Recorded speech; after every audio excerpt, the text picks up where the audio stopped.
Hi guys. Okay, this is my latest purchase. It's a very lightweight tarpaulin. Its size is approximately 2 meters by 1.5 meters. It's by a company called DD Tarps, DD Hammocks, sorry. There you can see the actual title there. And these are very well known tarpaulins for campers. If you ever look up DD Tarps on YouTube, you'll find out that these are very popular. They're also bloody expensive for what they are. And they come in various sizes. I've opted for the smallest, which may be a mistake, but it's the one I chose and it was the cheapest of the lot, so I thought I'd give it a go. So I've now set this up into a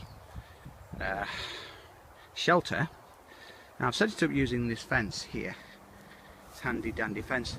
And you can say, well, you know, how often are you going to actually find a fence when you go out walking? More times than you know in the UK.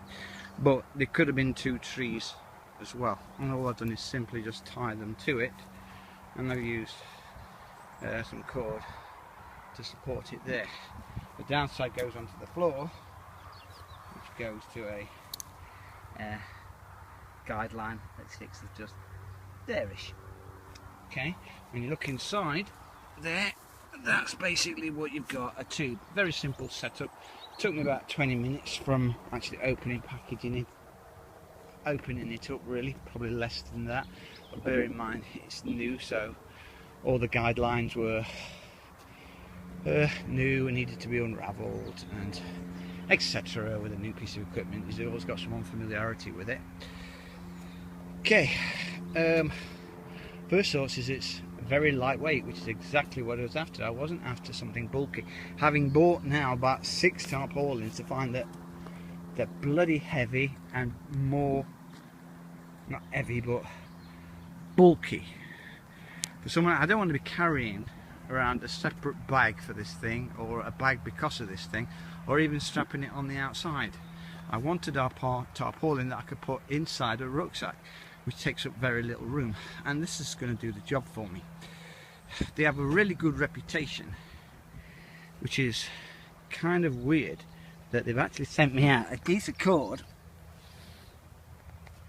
with actual knot in it. And I wonder whether they know they've done that. They've got such a high quality standard and high excellent reputation, and then they go and send something out, a piece of cord connected to it with a knot in it, which is kind of annoying in a very small way that they've actually done this. Now there are other ways to set this up. You can see by this you've actually got guidelines in the middle there that you can use as well, so you can set up a guideline in the middle to do that, to get really low to the ground. The idea of this particular setup is that it would act not only as a shelter. Imagine instead that this wasn't a fence, but it was 2 trees. You would set it up with the wind coming in from that direction, so it would keep the wind off you, and you could kind of crawl underneath it and get some shelter as well, the wind blowing the rain that way. You could also put a campfire in front of it, so you've not only created a kind of tent situation here, you've created something that can actually have its own heating. Over the last few camping expeditions I've been on, as soon as I've got into the tent, the fire's died down, I've got cold, and I thought there must be some kind of heater you can fit in the tent, but the truth is, of course, there isn't any kind of fire you can put in a tent, because it would either A, melt it, or set you on fire, which really you don't want that to happen. So I thought the best thing to do then is if I actually create a fire and create a wind brace instead, and that's exactly what I've done here. It's looking good. I kind of like it quite a lot. It all fits down into that little bag down there, and it comes with 1, 2, 3, 4, 5, 6 pegs and its own cord that I'm probably going to replace, because I don't like the idea of it being a knot in at least one of them. At least replace that one. So 35 quid, I think, really. 35 quid. If you get a standard tarpaulin this size, 5 quid, 6 quid. So realistically, for a tarpaulin, they really are talking an excessive amount of money, but it's what the going rate is for this thing, I suppose. this is smaller than, when it folds up, this is smaller than any tent or bivvy that I've actually had. Even the little bivouac that I was using the other night is pretty huge when it's all packed up. Trying to think of something that is similar in size to it. Can't think of anything that's similar in size to it, but let's say it was bulky. It wouldn't fit inside my rucksack, it had to be strapped on the side, which is okay, but I didn't particularly want it strapped on the side at all. At one point during my little expedition the other day, it came undone from the straps and it was just hanging down. Now the way I'd done it was, it's not going to go anywhere, but suddenly to look around and find part of your equipment just hanging there is somewhat annoying, because you've got to stop, you've got to fix it, you've got to try and figure out what the problem is and how to actually resolve it. All part of the fun, I suppose, but not something I particularly wanted to be doing after I took the time to strap it there. So that's a DD tarp. There again, the name. I look forward to do some camping with this and losing some of the weight of the bivvy that I actually had. The other thing about the bivvy I had was it was grossly small to try and get in, and it's like I was struggling all night to try and get to a comfortable position. So it wasn't a great success. I need to reuse these pieces of equipment more than once to actually do a proper review in my own head for this, but it didn't present itself as being a fantastic piece of equipment first time usage. There was one point where the inflatable mattress that I had with it was actually above my head. It's like, where has it gone? And I had to look around and it's like, it's moved all the way so it's actually on top of me. And it was awkward to try and move it all back down in such a small amount of room. This presents me with a lot better option. I like this better and I'm looking forward to actually using it. Okay, I'm actually inside the tarp now, and if you look, that's where my legs are, and that's how much room there is. That's an incredible amount of room. I'm actually well inside it now, and there is an incredible amount of room under here, especially for laying down. I could actually lay down and have about what 3 foot? It looks like 3 foot either side. It's not bad going, is it, that? Other ideas are springing to mind as to exactly how to set this up, and I'm thinking about finding a couple of trees to try those out. Right now you can see that this is realistically touching my head, which I don't like. But imagine instead that it was punched out like that more. Now you've got loops here and loops there that can actually push it open and upwards, which will be an interesting concept to actually do, to actually give you more room under here. It would lower this amount of angle, but there's a lot of this I'm not actually using, so it would actually be a better shelter if I angled it, if I actually angled it more that way rather than just like this. But this was a very quick way of putting it up.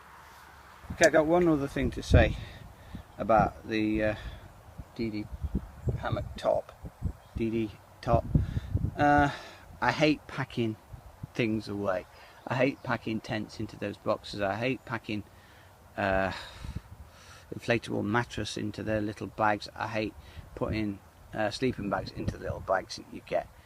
It's a pain in the freaking pain in the arse to do it.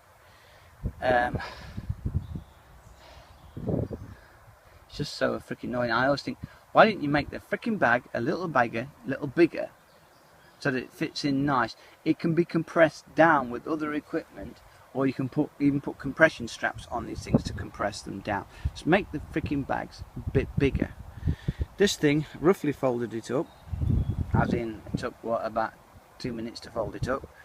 Fits in that bag wonderful. You can see there's plenty of room. I really like that fact that I haven't got to go to a hassle when I'm packing up things. I want to get on my way, that I haven't got to just keep pushing things into a bag that is clearly meant to compress it down, and my fingers are hurting trying to push these damn things in. I don't want work at the end of the day when I'm dealing with these things. Make the bags a little freaking bigger. DD Tarps, thank you for making the bag an appropriate size plenty of room. It can crush down even further. If I've got more equipment, it'll crush down anyway.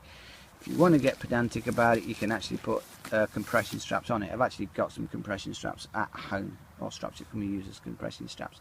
Make the bags bigger, people. Stop making small bags. I've now taken the tarp on and expanded it somewhat. I've used this kind of principle of the last one you saw, which was 2 trees, just that one in the centre of the picture there, down to this one here, and then gone down to the ground and pegged it to the ground. But I've also taken another rope, string, cord, and gone from there across to there, and then taken it across there to that tree there, and to that tree just there. You can't really see that line, but you can kind of get the idea of where it comes from. And to expand it so that it actually goes, if I go to the centre here, it pulls it outward to give you a better, more head clearing, if you like, and more of a tent effect, so that you can actually get more headroom when you're sitting up to do it. It's just one of the things that it can actually do. I've now taken it really low to the ground, same formation but lower than it was before.